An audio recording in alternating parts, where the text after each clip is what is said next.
You're listening to Two Girls, One Crossword. Thanks for listening, everyone. We're the Good Evening Girls. We're very fappy. Welcome to Two Girls, One Crossword, your favorite weekly Podword crosscast. I'm Grace. And I'm Chelsea. And we are perfectly normal in every way possible. We are. You might even call us good, as in good evening, girls.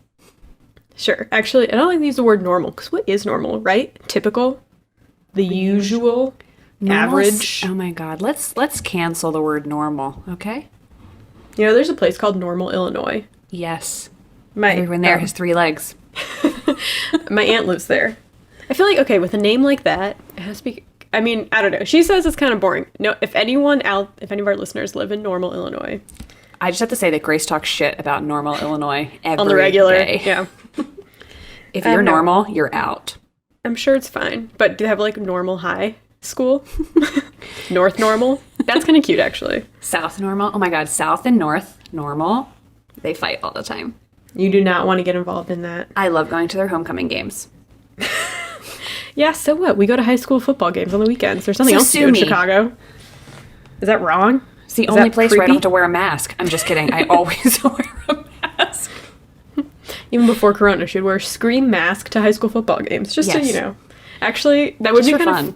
We should... Well, no, we shouldn't do it because I don't want to mess with people. But in a world where I didn't mind completely messing with people before Corona, if we just wore scream masks to, like, high school football games... But, like, what else is there to do? Just to, like, cause gossip. Yes. I feel like the kids at Normal would kind of appreciate that because we'd spice things up a little I think bit. so, too. If anybody from North Normal or South Normal High are listening, please let us know if you would enjoy that. Because if you would enjoy it, then we'll do it. Yeah. If anyone needs a prank played on a big group of people that is harmless, let me know. That is our, what is it? MO. Like our strength? Yeah. Yeah. Get us in a room with a large group of people. You have no idea what's going to happen. But welcome. Yes. Should we get into our heights and shites? We should get into the heights and shites. Did you do a lot of crosswords this week? I know you're traveling. Yes, I'm visiting family. I did a lot of USA Today, and I did do the Washington Post Sunday by Very good. Evan Bernholz, which I really enjoyed. I'll start with that. Let's do it. The first one across made me laugh. I don't know if he did this on purpose. Like cocks and bulls. And it was male. But come on. You think that's on purpose? Bulls, B-U-L-L-S. Yes, it's always intentional, okay? These crossword constructors, they're funny. They're funny, some breed. of them. I liked the theme from this one. It was fun to do. So, for example, 20. There are kind of like 3 clues per answer. So 23 across was gin vermouth cocktail, which is a martini, plus fermented malt drink, which is ale, equals falsehood about aliens. And so if you like mix around the letters in martini and ale, you got Martian lie. Kind of mix them Nice. around. Yeah. Yeah. So another example would be Starbucks drink, coffee, with German wine is a Riesling, equals emotive shouts. Cries of feeling. Nice. Yeah. Very nice. And there's a bunch of them in there. I don't know how we thought of that, but it was fun. I enjoyed doing that. How do you do your job? I can barely make it onto this podcast every week, Yeah. and yet you're constructing a crossword like that for He's every turning one of Sunday? these out every week. Come on. What's your secret? Amazing. What is your secret? Actually, I want to know, do you do like 5 a week and then you take the rest of the month off? Like, what's your deal? Like, how does your creativity work? Do you like fall into dry spells? Like, what's going on, Evan? Let us know. It'd be fun if we had him on here. We should. Evan, are you interested? You probably don't listen, but if Yeah. you do, If anyone who's listening knows him, tell him to DM well, us. okay, only tell him if you think he'd be into it. I don't want to make it weird for him. Like, you know him, you're like, oh, he might be into that, then. Right. let And you us know how weird we are. So if he doesn't like weird people, maybe we're not the duo to interview him. I feel like all crossword constructors probably, teeter on the edge of weirdness. It's kind of a Right. niche. Right. But okay, hobby to on the have. edge of like, if you're like, Oh, no, some chaos of them are, neutral. like, really smart. Like, they're, like, Yeah. too, like, smart weird, and we're more, like, Meme bottom weird? of the barrel. we're scratching at nothing here. We got Laugh no. at cocks and bulls. He's like, that was actually a very serious clue. Yeah. You don't get it? Anyway, Evan, we'd love to have you on. I feel like I liked a theme this week. Oh, I did like a theme this week from the New York Times. Did you do any New York Times puzzles? I did not. No. You would have liked this theme. a lot for a very specific reason, which will make you nostalgic and a little bit sad. So, this is from the Tuesday New York Times, September 22nd, by Jeremy Newton, and the theme was the Black Panther, as in, like, the comic book character in the movie, and et cetera, yeah. So, the main clue was 40 across, a comic book character with the title role in a blockbuster 2018 film, and the answer was the Black Panther, so all the way across the grid, which is really nice. That was crossed with 7 down, late portrayer of 40 cross, Chadwick Boseman. Is it Boseman? I think it's Boseman. Boseman. And that was crossed, like, directly in the center, so, like, a nice...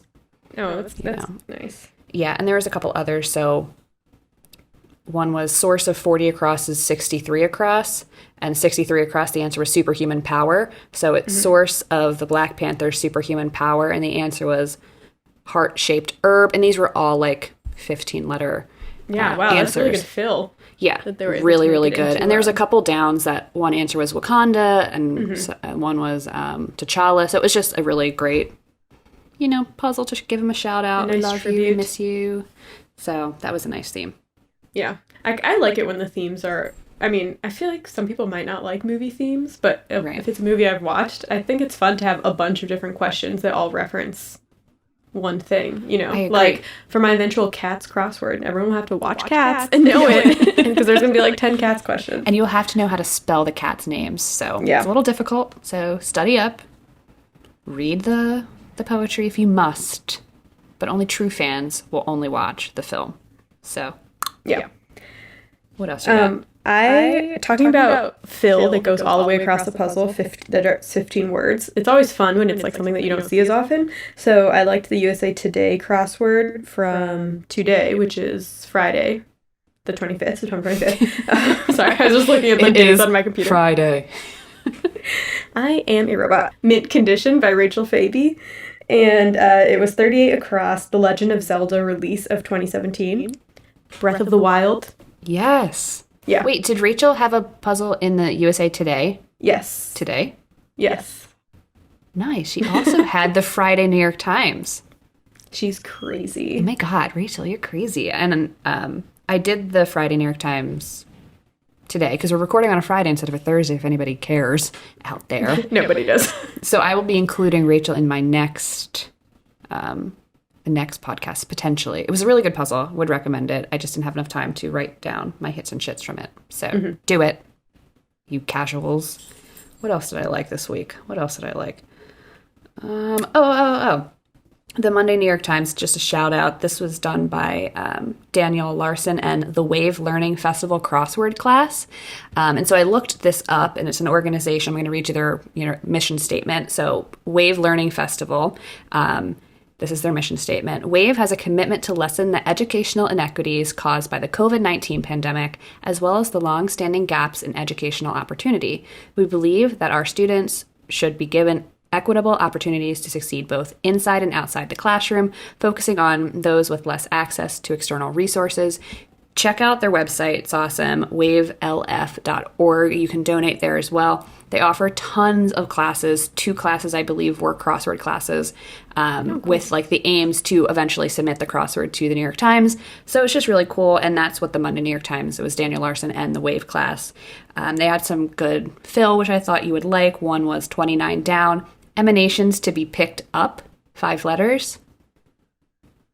Starts Vibe? with vibes, yeah. Yeah. So vibe check, the Monday New York Times Vibe check crossword. would be a fun fill. It would be fun. 12 down was paradoxical response to a door knock, and the answer is I'm not there.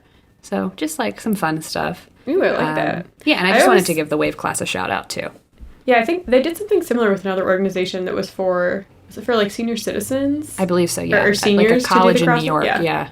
It's always fun when it's a big group of people that does a crossword together, because I feel like since it's, a big group putting together one crossword, you usually get a bunch of fun questions in there. Agreed. Or yeah. really interesting, because it's a lot of people contributing. Yes. Very good. I liked, speaking of fun fill, the USA Today by Kate Hawkins on September 22nd, called Heartbroken. She had one across, Hasbro toy that yells its name at you. Bop it. Oh my God. At first I was like, Bop It Furby? came out? I Yeah. was like, Elmo? And then that was crossed with 3 down, event that might involve a flash mob or a decorated locker. Promposal. Oh my God, Promposal. It That's was a just great film. Yeah. I feel like I've never seen that, but maybe I'm just forgetting. No, I've But- never seen that, but it might be out there somewhere. But I really like that. Very nice. So I liked those. Good. Amy Lucido had a great puzzle in the New Yorker. It was Wednesday, September 23rd. 16 across. It was good. Supreme talent? Question mark. The answer is Diana Ross. Oh, nice. Nice, tricky. This one was really fun when I finally figured out what the answer was. 34 across. Pork-filled egg roll? Question mark. What? Western omelet. Oh, okay. I get it. Egg roll. Oh my God. Yeah. And then I feel this like is... Western omelet is referenced a lot in... Is it? Yeah, or no, or like Texas omelet. There's some omelet that's referenced a lot because there's ham in it. Anyways. Omelets are great words for crosswords. There's lots of vowels going on in there, and they're all placed. I never know how to spell the damn word omelet. Oh, sorry. So. Denver omelet. Okay. Yeah. I do love a good Denver omelet. I went on a Denver omelet kick for a long time. For anyone listening, my niece is in the room above me, and she's almost 3, and it's her bedtime, so she is, of course, running around like a banshee. The little pitter-pattering of feet. It's more of like stomping. Yeah. Anyway, so excuse that if you hear it. Don't mind me. I will see what I can do when I edit it this week, but no promises. I can't control it. Trust me. If I knew how to control it, then I would sell that to my She'd sister. be a millionaire. Yeah. Last clue from the New Yorker, Amy Lucido. I just want to give it a shout out. 54 across. Youth-oriented magazine focusing on fashion and politics. Tiger Beat? No, Teen Very Vogue. good guess. Tiger Beat is out. Teen Vogue is in. I read Tiger Beat for the articles. She does. Yeah, so what, do you got anything else? No, that's it for me. Okay, I'm going to end on one thing, just like a little public service announcement for anybody out there. And I'm saying this from the goodness of my own heart since Grace taught me a lesson about cats, okay? Wednesday, September 23rd, New York Times by Margit Christensen. 25 down, activity that might involve setting out saucers of milk. And the answer is cat sitting. And Grace taught me in her cat episode that leaving milk out for cats is actually not a good cat sitting activity or activity at all to involve cats. Yeah, they will like the milk. I'm not denying that, but they're not supposed to eat dairy. I mean, obviously it makes sense. Otherwise we'd see cats suckling at the udders of cows. You know what I mean? Yeah, we don't see that too often. Yeah. There is you can buy cat milk, like formula for kittens. I guess if you're bringing your cat milk formula over to cat sit, then... Yeah. There's a market for everything these days. Well, should we get into our little coin flip? Yes, flip the coin. Right, I'm going to flip it right now. You never know what it's going to be until it's tails. It's me! Oh my God. Yay. So my topic comes from the USA Today crossword on September 21st called Things Are Looking Up by Pal Roy and Brooke Husick. And it is 10 down, legendary lost city. Atlantis. Yes. Yes! Let's do it! Atlantis came up last week in a crossword with El Dorado, and I was going to do it, but then I... Right, I believe that was that Evan Bernholz? I think it was, yeah. He had a bunch of lost cities or, mythical cities or something. Yes. But so you saw it again and you knew. The moon landing. Yeah, it was a sign. Okay. So, the lost city of Atlantis. Ooh. Yes. It's a lost island from ancient times, thought to be a utopia with advanced technology and wisdom that could maybe even solve, world wars. Okay. Thousands of books, magazines, and websites are dedicated to Atlantis, and the search for the sunken continent has cost people small fortunes, and in some cases, their lives. Oh my God. Dun, dun, dun. So most of my information today came from history.com and discovermagazine.com. Nice. Pitter patter. Okay. Fact or legend? Where did Atlantis come from? Okay, we actually know the origin story of Atlantis. It's not one of those weird things where it's we don't know. Okay, it first appeared in the work of Plato around 360 BCE in his works Timaeus and Critias. In his text, it is described as, quote, larger than Libya and Asia combined, which in that time would have referred to modern-day northern Africa and about half of Turkey. It was situated in the Atlantic Ocean, somewhere outward of the Strait of Gibraltar. And this was explicitly said in his writings, which will come into play later. Okay, so Atlantis was home to the most advanced architects in the world. The city is rich with palaces, temples, docks, and harbors. The capital city was built on a hill and was surrounded by several rings of water. All the rings were joined by tunnels that made it possible for ships to sail through them. All the outer rings were connected to the ocean with a huge canal. Outside of the capital city, there were fields designed for farmers to grow the food for the city's population. So the city was like entirely self-sufficient. Okay, and hold on. So all of this information is coming from Plato's writing? Yes, this is all from Plato's writing. Past the fields, the wealthy villagers lived up in the mountains. The homes of the wealthy villagers looked amazing, with fountains, stone walls, precious metals covering the walls. And to me, it sounds kind of like Walt Disney's original plan for Epcot City. Listen to episode 58, Under the Dome. So even though today it's kind of described as like this perfect utopia, I guess that's kind of redundant. But anyways, that is not that is not really like what Plato envisioned. In fact, in his book Encyclopedia of Dubious Archaeology by Ken Feder, who is a professor of archaeology, he says, quote, Atlantis is not the perfect society. Quite the contrary. Atlantis is the embodiment of a materially wealthy, technologically advanced, and militarily powerful nation that has become corrupted by its wealth, sophistication, and might. Okay. So it was basically supposed to be the opposite of Athens, which Plato loved. And it was supposed to be a warning at what would happen to a city if it became too obsessed with like wealth, power, and material objects. Oh, interesting. Relevant. Yes. I'm loving this. So legend regarding like it's associated with Poseidon, and the legend with that is that Poseidon was looking for the largest island in the sea, and he came upon it, and he realized everyone on the island was extremely beautiful and smart, etc., like basically better than any other human in the world. And he fell in love with Cleito, which is a woman on the island, and had 5 sets of twins, so 10 kids, all boys. And the oldest boy was called Atlas, who later became king of Atlantis, hence the name Atlantis. Okay, makes sense. Makes sense. Yes. As the Atlanteans grew more powerful, their ethics declined, and their armies eventually conquered Africa, as far as Egypt, and Europe, as far as Italy, before being driven back by an Athenian-led alliance. Like I said, so it's all to show like how, Athens was better. Okay. So later, by way of divine punishment, the island was plagued by earthquakes and floods and sank into a muddy sea. Ooh. So that's why it's a lost city. Rough luck, I should say. So, is the story real? Tell me. At the time it came out, reactions were torn. One of the most famous believers was Crantor, which is a well-known commentator of Plato's dialogue, and he was a student at the Academy in Athens, which was founded by Plato. Right, makes sense. However, Aristotle believed that Plato made the whole thing up, and that it was Plato, just supposed to be what are like you doing? A metaphor, or an allegory, I guess. Okay. Anyways. Most people sided with Aristotle and kind of like moved on from their lives and didn't really talk about Atlantis that much. Moved on from their lives? Yes. Or moved on with their lives? Both, eventually. Okay, Everyone very dies. good. Okay. I guess true, sorry. But in the 17th century, the idea of Atlantis, like being real, started showing up again. Oh my god, people were so bored in the 17th century, I swear. Honestly. In 1627, the English philosopher and scientist Francis Bacon published a utopian novel titled The New Atlantis, depicting, similarly to Plato's, a politically and scientifically advanced society on the previous unknown oceanic island. And this was the start of like the utopian and dystopian stories in fiction. Okay. It became very popular.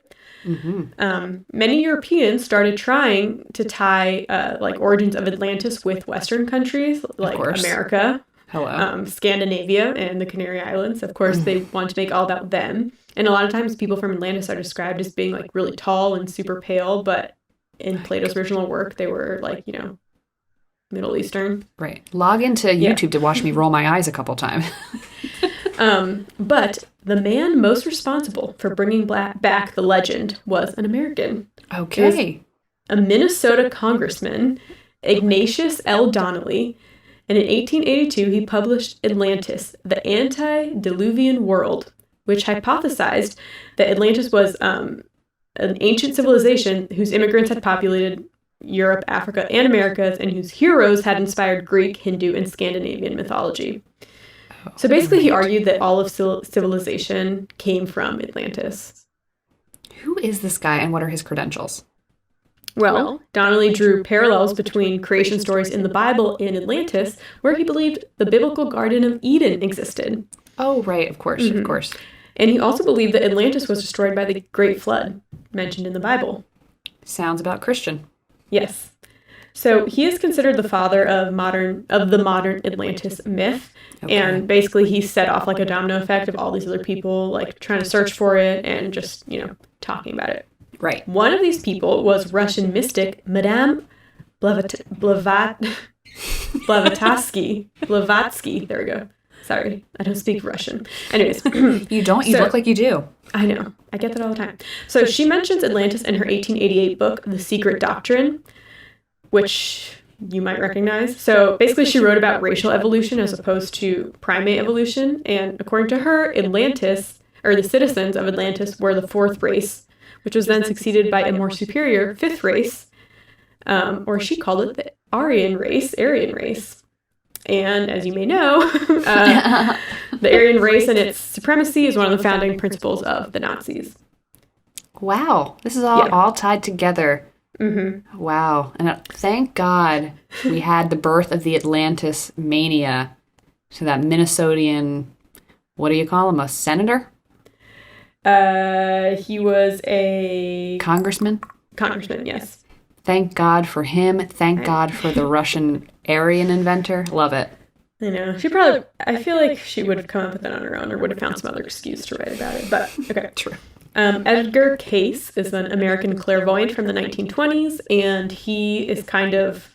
So he was like one of the first people to claim he could talk to source, which is something that's very... there's like a theory that's very common in the New Age movement, so a lot of people credit him with being the father of some of these, more New Age ideas. And he mentioned Atlantis a lot, so he would give psychic readings for people, and he claimed that a lot of these people were people who had past lives in Atlantis. So he thinks that, if you came from Atlantis, you were some superior human being, blah, blah, blah. Of course, yep. Mm-hmm. But he had a couple predictions about Atlantis that did not come true. So he said that it would be discovered in 1969, which didn't happen, as far as I know. However, the moon was discovered in 1969. Landed on. Yeah. Discovered. There it is. And he also said that the U.S. would discover that a death ray destroyed the island, which the jury's still out on that one. Okay, you know that Stanley Kubrick built that death ray, and you know he sent it back in time, and you know it destroyed Atlantis. So wake up, sheeple. Yeah, when you're right, you're right. We can't deny it, or we can't prove it, but you also can't 100% deny that happened. So since Donnelly's day, there have been dozens of location predictions for Atlantis, many of which are not in the Atlantic at all. So all the proposed sites share some characteristics of Plato's story, like water, catastrophic ending, etc. And some potential locations throughout the years have been the Canary Islands in the Atlantic Ocean, and the Madeira Islands, also in the Atlantic Ocean. In 2004, Swedish scientist Ulf Erlingsson proposed that the legend of Atlantis was based on Stone Age Ireland. I've heard this, actually. Yeah. In 2011, a team working on a documentary for Nat Geo, led by Professor Richard Frond from the University of Hartford, claimed to have found possible evidence of Atlantis in southwestern Andalusia, Spain. Ooh. Some believe it existed in the Bermuda Triangle in the Caribbean. I've heard this too. And several people have speculated that Atlantis is actually located underneath Antarctica. Oh my God. Could you imagine? No. Let's melt the ice, folks. Yeah. We're on our way. So there is also a lot of theories that the inhabitants of Atlantis are extraterrestrial. Do not think it's not possible. Some think the people who lived in Atlantis were aliens who could live to be 800 years old. That's why they were so advanced. And others believe that Atlantis doesn't exist on Earth. So, just Google Atlantis and aliens and you will go down a dark rabbit hole. But a lot of people point that Atlantis was like a city on Mars and that NASA found something. I don't know. Yeah. Listen, I go on these folks, websites that ufologists are cuckoo bananas. I mean, and I say that with as much love as humanly possible. I don't want the ufologists to come after me. I think you guys are amazing, and I believe some of your theories. So, Well, yeah, I was like looking on these websites for Atlantis and aliens. I was like, I can't say any of this stuff. This is not like a reputable source. However, the most commonly accepted location is the Greek island of Santorini, which is half submerged because of a volcanic eruption. So that kind of goes with the story. and it makes sense. Like, Plato was writing about something, like, if it was real, and I'm not saying it is, Plato would have written about something that was, like, near or close by. Closer than, let's say, Antarctica. Mm-hmm. You know what I mean? So. Yeah. Well, okay, so advances in science and understanding of how plate tectonic works, and like how the ocean floor works, have basically proven that there's no way that Atlantis could have like sunken to the bottom of the ocean, especially in the specific area of the Mediterranean that Plato says it's located. So you can't forget that Plato, who said the story, said specifically where it is. Like, he has a quote, it's on by like the Pillars of Hercules, blah, blah, blah. So all these people who are like, well, maybe it's in the Bermuda Triangle, maybe it's here. It's like, wake up. Yeah, where are you getting that from? But, you know, for many people, the dream is still alive. Right. So Mark Adams released a book in 2015 titled Meet Me in Atlantis, My Obsessive Quest to Find the Sunken City. What a great title. I know, I kind of like it. Actually has like a lot of reviews on Amazon. So I'm sure it does. So Adams believes that there is a bit of truth to Plato's story. He says, quote, a lot of archaeologists, anthropologists, and historians won't touch Atlantis with a 10-foot pole. It's kryptonite because it's bad for your career, you know, if you're a serious archaeologist. Yeah, right. But those who I spoke to who were willing to discuss it said, find the kernel of truth in what is essentially a myth, and then you'll be able to determine how much of the story is true. Okay. So according to Adams, Plato had said the story of Atlantis was like a story that had been passed down through his ancestors orally, and he said it was first acquired from ancient Egyptian hieroglyphics. Okay. So he thinks, like, you know, if we look at hieroglyphics, we may be able to find more information on the story. Okay. He also points out that the story is in two of Plato's most important works. So he's arguing, like, why would Plato put this fake story in, you know, these very important, serious works, because it doesn't make any sense. And Adam says, quote, he also repeatedly says, Plato, this is a true story, this is a true story, this is a true story. Whether he's saying that ironically, we can't tell from this vantage point. So Plato claims, like, over and over again, that it's a true story. Okay. In his original work where he mentioned it. I do like the idea that, like, maybe he was writing about some kind of civilization that, you know, existed, you know, in the past, and, you know, was an antithesis of Athens. And, you know, he was like, we don't want to become this antithesis of Athens again, so watch out, folks. Whether or not he actually ever stepped foot in Atlantis or saw it, or whether his ancestors did, to be determined. The jury is still out, folks. Yeah. And I just want to say that the people who think Atlantis is true, like, don't believe the Poseidon part necessarily. They think that is just, like, you know, a myth. But they think there is some truth to it, that there is some lost city somewhere that used to be extremely advanced. Some people think all the technology we have today comes from Atlantis. So, do you know another seeker of Atlantis? You may know him. Tell me. Director James Cameron. Really? Yeah. Did I not know this? In 2017, he did a doc-series with National Geographic with filmmaker Simcha Chakabavici called Atlantis Rising. And it's out there. If you're so interested, you can watch it. So Simcha said, quote, I think a lot of people, when they hear the word Atlantis, they put it in the same category as alien abduction. That is simply not the case. Somebody wrote this story down, and it's not just anybody. It was Plato, one of the most famous philosophers in history. Gotta trust Plato. Yeah, except unless he was using it for and allegorical reasons. Yeah. So the real question is, are you a believer? I'm not a believer. I don't think that there is a city much like you see in the Disney's, or it's not Disney's, Atlantis. What's Atlantis's DreamWorks? Yeah, that was when they were divorced, right? Right. I don't think that you and I can hop in, like, our little submarine that I keep in my backyard and, like, hop down to Atlantis and, like, go through the little bubble and, like, breathe underwater and, like, there's people living underwater. I don't think that's real. Yeah. I do think it's possible that there was potentially a civilization that was advanced for the time, you know, like they had fireplaces instead of fire pits, that kind of thing. And Plato's ancestors saw it and then passed the information down and was like, this is crazy. Like, but they're becoming capitalists, so we don't want to like get too close to them, but they're so advanced. I think that that's possible. Yeah, I agree with that. But I do think if it does exist, the most likely location I would say is under Antarctica. Agreed. Yeah. Or Mars. Yeah. Although I feel like they'd be able to see with like, you know, technology and whatnot, what was under Antarctica. Can't they like X-ray it and see if there's anything underneath? That is a great question, Grace. Can't they just X-ray the ocean? I don't know. Can the Earth just get X-rayed? What's the big deal? That is true. We should get a scientist on here and tell us about whether or not it's possible. Maybe Evan knows. Evan! No, I think Antarctica is a great option. I also think that you mentioned Ireland. The island, there is supposed to be in like Irish mythology, like a secret island or like a mythical island that appears like every 1,000 years or something like that. And it's like controlled by like a wizard. And a lot of ufologists connect like UFO landings or whatever to this island, as well as like, you know, places like the Great Pyramid and, you know, the Stonehenge, things like that.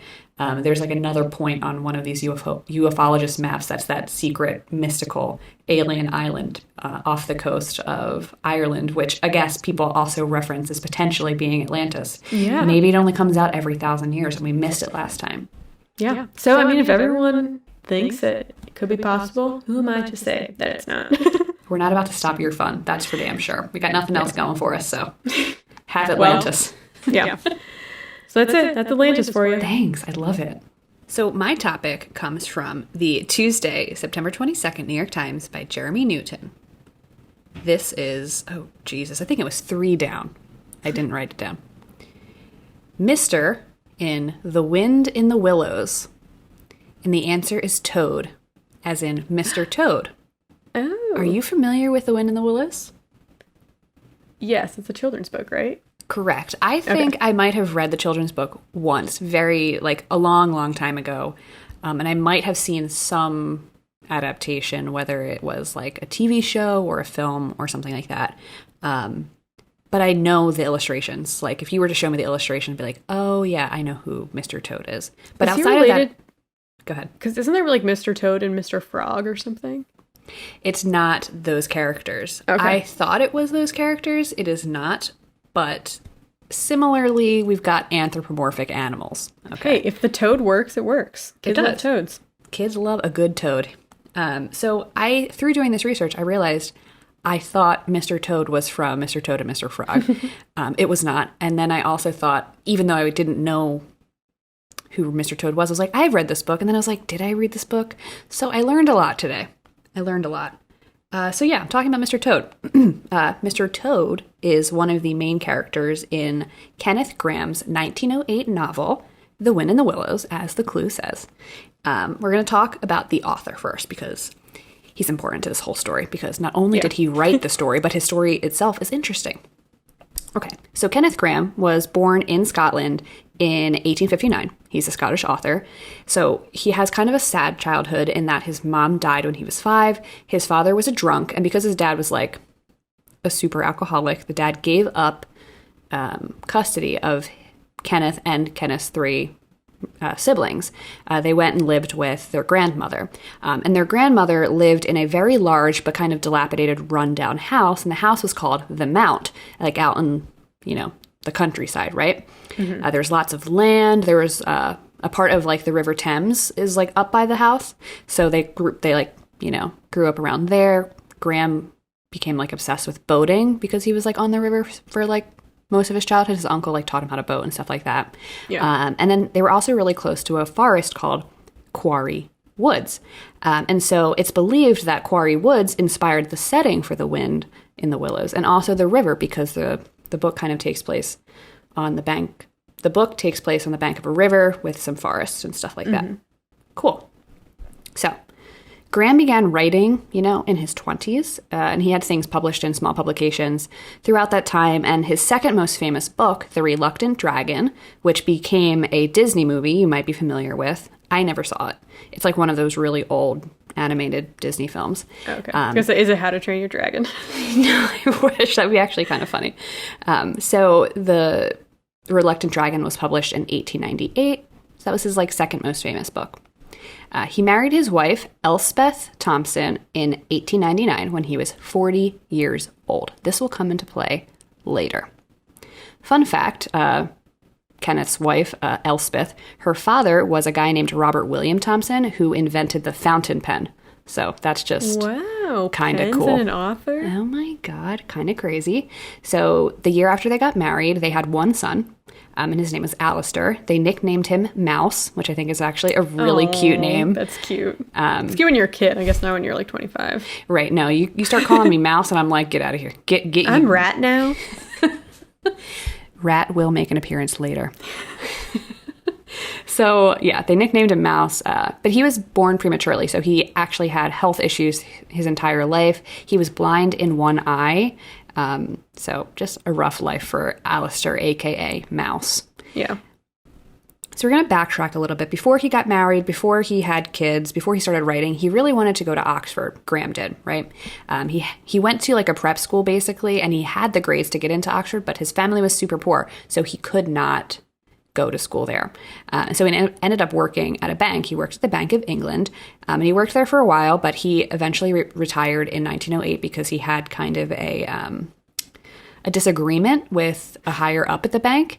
And in researching this guy, we'll talk a little bit about it later, there's a lot of mystery around what the disagreement could have been between Graham and this higher up at the bank. The guy's name was Cunliffe. We'll talk about that. Anyway, so he retires from the bank in 1908. And it was in his retirement that Graham wrote The Wind in the Willows, which is his most famous book. So he used to come up with bedtime stories for his son. Sit at his bedside, tell him stories. He eventually wrote these down in notes for his son so his son could have them and reread them if he wanted to. He went in retirement, got everything together, and he wrote a book called The Wind in the Willows. And the main character, Mr. Toad, is supposedly a satirization of his son because Alistair was up to antics and up to no good a lot of the time. And so when Graham would tell stories to his son at nighttime, he was kind of, being really tongue-in-cheek about it, which I think is cute. Be like, Mr. Toad didn't want to eat his dinner today. And so, yeah. Well, wait until you hear what Mr. Toad gets up to, because I think you'll think, Alistair was a young child getting up to this? I don't know. Okay. Sadly, Alistair killed himself when he was an undergraduate at Oxford. Oh my God, why didn't you tell me this before when I was talking about him growing up? I know. It's actually a really sad story. So he was 20 years old when he killed himself. And so, like I mentioned, Kenneth Graham was obsessed with wanting to go to Oxford, but he couldn't go. And so him and his wife really pushed their son to go to Oxford. And I think it's, that typical parents trying to live through their child kind of thing. And Kenneth and Elspeth raised Alistair to they told him, you're a genius, essentially, and, you're going to go to Oxford and you're going to be doing all these amazing, great things. But Alistair continued and again to fail the entrance exam at Oxford, and he, couldn't do it. And he was just I'm not living up to these expectations that my parents are setting for me. It got to the point where there's, records at Oxford where he failed his exam, and next to his name it was pass or go written in the margin, which basically means you have to pass the next one or you're not getting into the school at all. And so he failed the exam, and then he laid himself on a train tracks near Oxford and was decapitated by a train. Oh my gosh, that's too much pressure. All for Oxford? For Oxford. And for what? To live up to your father's dreams? Yeah. We're going to talk about his father's dreams. We're going to talk about them. We'll get there. Okay, so let's get to the book. Enough of the sadness and enough of the drama, right?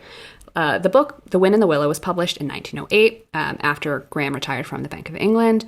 It's told in these sort of episodic, short story type, chapters, and it focuses on four main characters. They're all anthropomorphic animals, like I said. We have Mole, Rat, Mr. Toad, and Badger. And there are other supporting characters like Otter, Pan, there's squirrels, there's rabbits, and then you have the antagonists, who are the weasels, ferrets, and stoats. So Can't a trust little bit, you cannot trust him. A little bit about the characters. Mole, aka Moley, is very humble and loyal.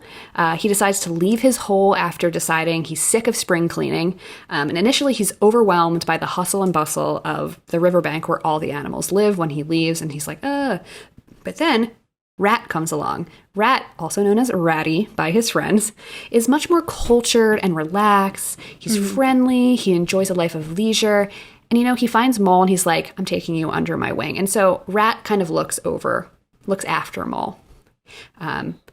So then we have Mr. Badger. And Mr. Badger is gruff but kind. He's kind of the wise loner of the group. He kind of stays in his house in the woods.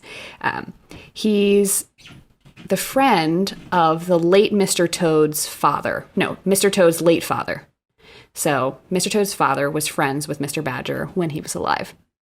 And that's how Mr. Toad gets brought into all of this. Mr. Toad, a.k.a. Toady to his friends, is like the wealthy son and heir to Toad Hall. He inherited all his money from his father. He's got a good heart. He's really nice. He's super optimistic. But he's also super arrogant and impulsive. So he gets into a lot of trouble.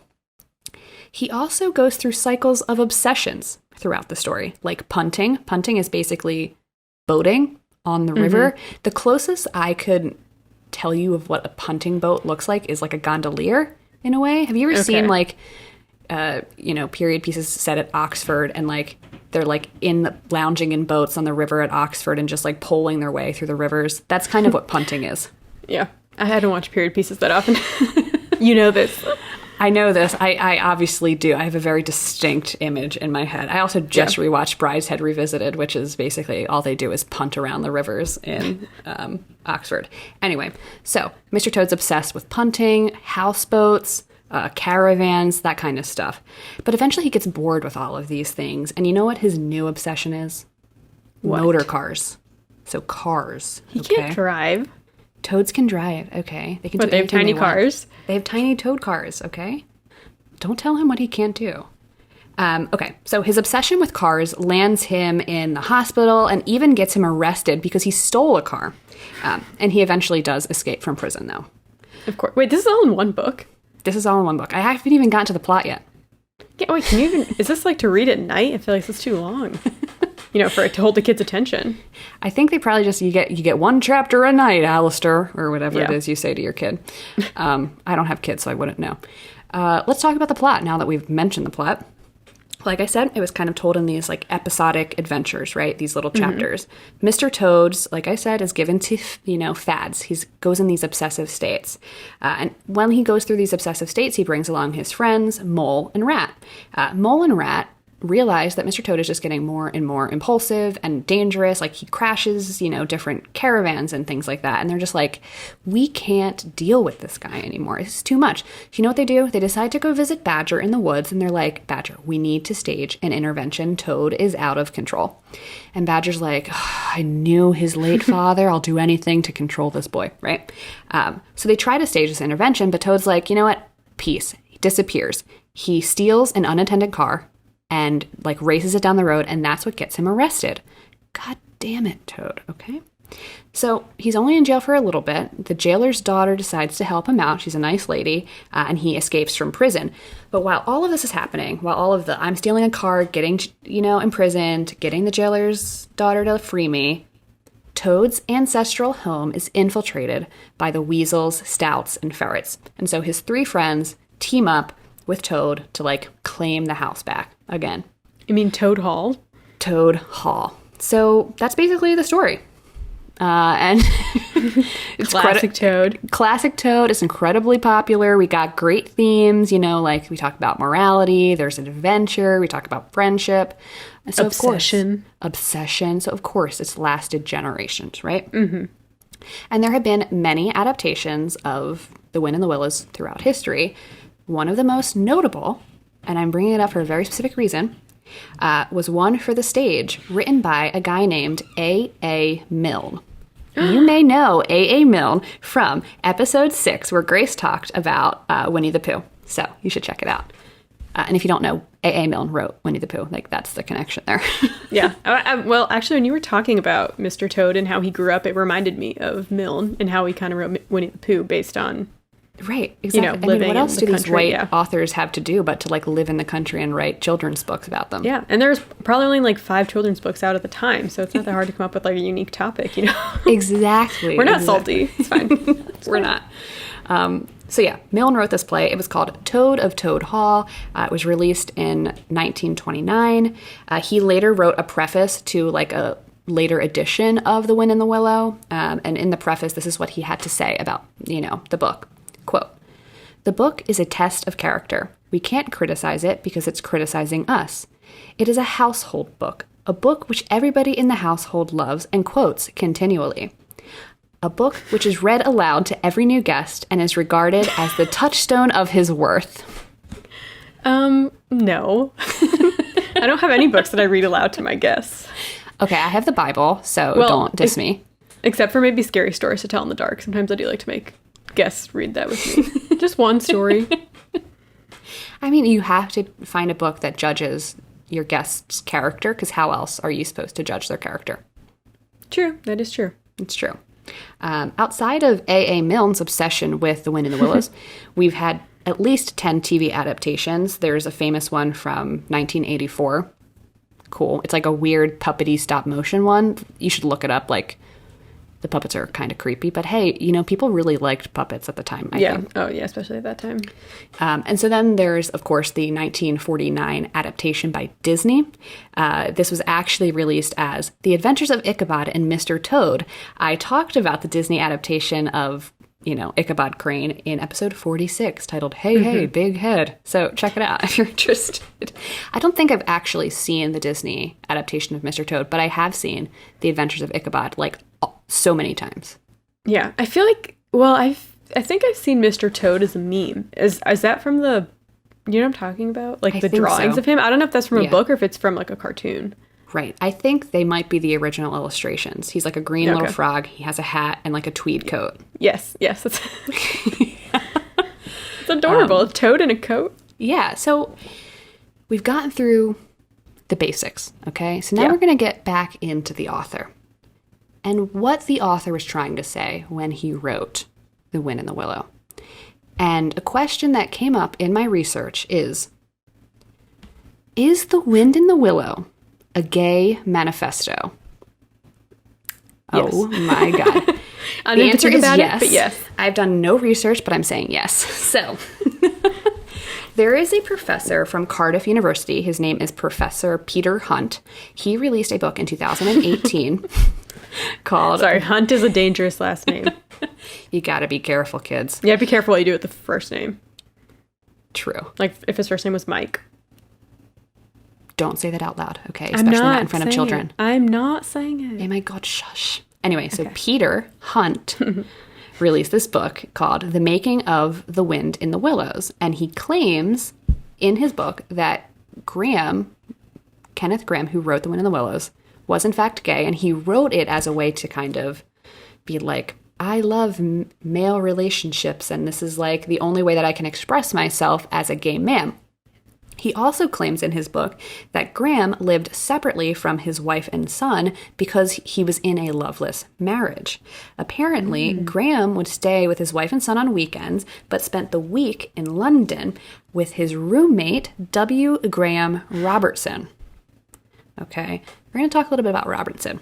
Robertson was a painter, illustrator, author, set and costume designer, but most importantly, he was an art collector, of which he donated many pieces to the Tate Museum. So we have a lot of beautiful work in the Tate Museum thanks to this guy that Kenneth Grahame apparently was roommates with. Okay, yeah, I feel like a lot of people were roommates back in the day. Yeah. So I could not find much online to corroborate the claim that Kenneth Grahame was in fact gay, except for this Peter Hunt book. Okay. And I couldn't find anything that was like The Wind in the Willow has like gay themes. Okay. Yeah. Except for that one chapter. Except for the one chapter where they... Yeah. I'll have an orgy. Yeah. Yeah. So yeah, like I couldn't find a lot online, you know, to say yes or no. But there are like articles, right, that talk about Robertson, Graham's roommate. Okay.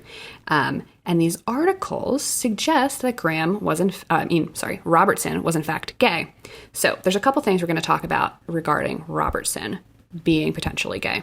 One, John Singer Sargent, who's a famous painter, painted Robertson twice. Why is this important? It's relevant because John Singer Sargent was a lifelong bachelor, and most people just assume he was gay. Like, that is the common thought, is that he never married. He hung around in Italy and just banged a lot of guys. So, like, that's the general thought. And he painted Robertson twice, and Robertson is pretty cute.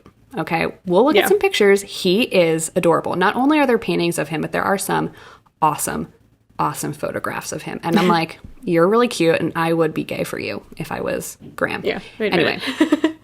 And so I don't know if Sargent and Robertson like ever had a thing.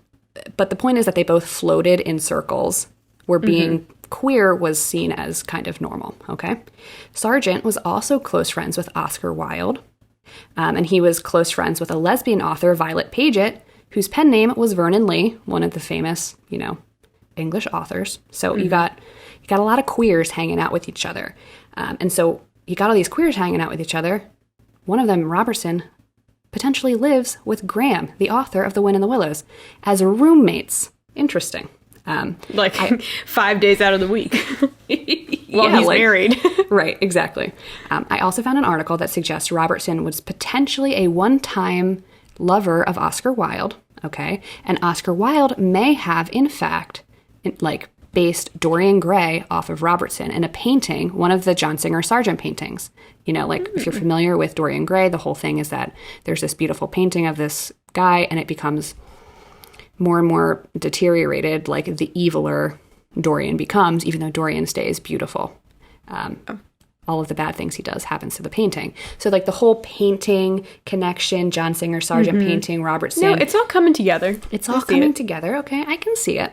And it's also important to... Oh, wait. What's this? Oh, yes. So Robertson apparently lived with Graham, but he also, since he was an illustrator, illustrated the original front piece for Graham's first edition, The Wind in the Willow. So now they're just doing creative things together, like creative couples. I'm just imagining them, like, waking up in the morning, drinking coffee, and just, like, working on their novel. Oh, my God. Canoodling. Yeah. Good for you. Except I do feel bad for his wife and kid. I do, too. I do. Yeah. But it's important to note that at this time, like, Kenneth Graham was writing and alive during a time where it was very much legal to be gay in the United Kingdom and pretty much everywhere, right? Yeah. Oscar Wilde was actually sentenced to 2 years of hard labor and imprisoned from 1895 to 1897 for what was called gross indecency at the time, which is essentially criminalization of sexual activity between men, anything that fell short of penetration. And then if they could prove that you actually had penetrative sex, it was a different crime and you got like a worse sentence. So Oscar Wilde went to jail, did his sentence, and then he left, and he spent the last 3 years of his life impoverished and in exile under a false name because he was gay. And so, like, this is the time period where Graham was writing and roommating with Robertson. So it's not like he would be openly, like, keeping any romantic letters with him, right? So then I found a nice article in the LA Review of Books.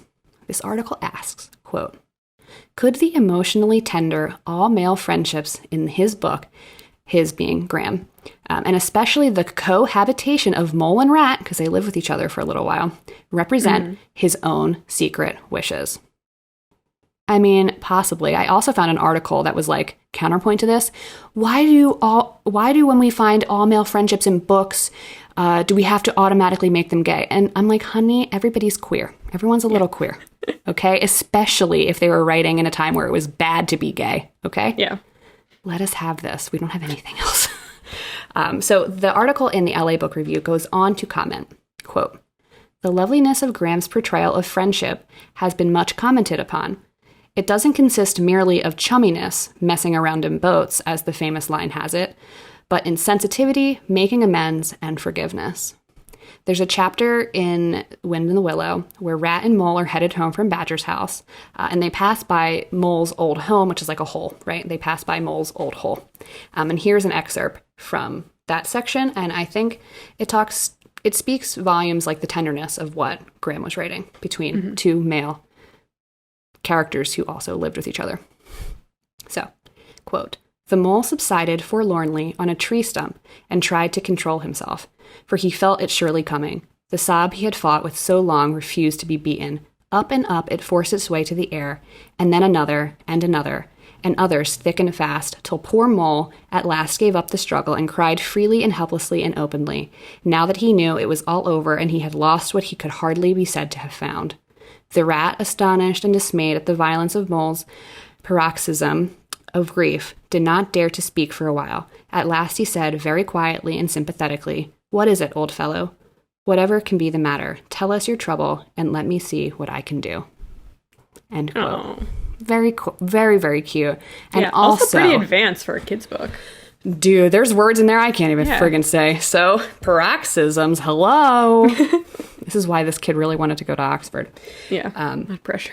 Yeah, so to kind of like loop back to him being, retiring from the Bank of England, Graham, I mean, there are rumors that potentially the guy that he had beef with at the Bank of England knew he was gay and forced him to retire early because his pension check was supposed to be higher than it ended up being, and the reason for his retirement, like early retirement, was put down as like illness, but Graham refuted that his whole life, that it was not illness. It was that he and this Cunliffe guy had a big disagreement, but he would never tell what it was about. So, wow. Was it because Cunliffe knew he was gay? Queer? Who knows? Maybe. I certainly don't know, but it's something to think about. And I think we should look for queer subtext in almost all literature because yeah, a lot of people are gay and a lot of people were writing and closeted, especially during times when, you could be forced to do hard labor. Yeah, he was marrying 13 and 14-year-olds, so not only was he a drunk, but he was a pedophile. So. Cool. All right. Well, that's fine. I think I'm going to go read The Wind in the Willow. Yeah, I'm going to read it before I go to bed tonight. If I can make it through. I mean, it seems kind of... It's like 300 pages. Right, 300 dense pages about anthropomorphic animals. Yeah, going through shit, too. I don't know. Yeah. Kids those days were, I guess, more sophisticated than us. They definitely I was reading, like, Twins of Sweet Valley High. Have you seen all the TikToks about the Click books? Yes, I read those too. I did too. And it's like, I had brand awareness at like 12 years old. Like that's thanks to the Click. So yeah, I feel like I never fully I wasn't that into that. I also didn't read the Gossip Girl books either. If you guys don't know, the Gossip Girl books, the Click book was like probably for middle school age or a little older, but it was just about like a girl who she like moves to a new school. Anyways, there's like a group of mean girls and they are really mean. I mean, they're giving kids lots of ideas on how to bully people, essentially. Yeah. It's kind of crazy that got published. Yeah. But it is what it is. It is what it is. All right, well. It is what it is. If you guys want to talk to us about books, you can find us at The Good Eve Girls on Twitter. Or The Good Evening Girls on Instagram. Or The Good Eve Girls on TikTok, speaking of. Speaking of TikTok, come on over. We're having a grand old time. Just to say, we will be having 1 week off. So, see you never. We'll be taking a little break. So, try and just make it through without us. We miss Listen you to already. An old episode. Leave us a review if you really miss us. Give us 5 stars. Please. Follow us on all of our platforms. We love you. And we'll see you next time, kids. We're the Good Evening Girls. We are. Bye-bye now. Bye.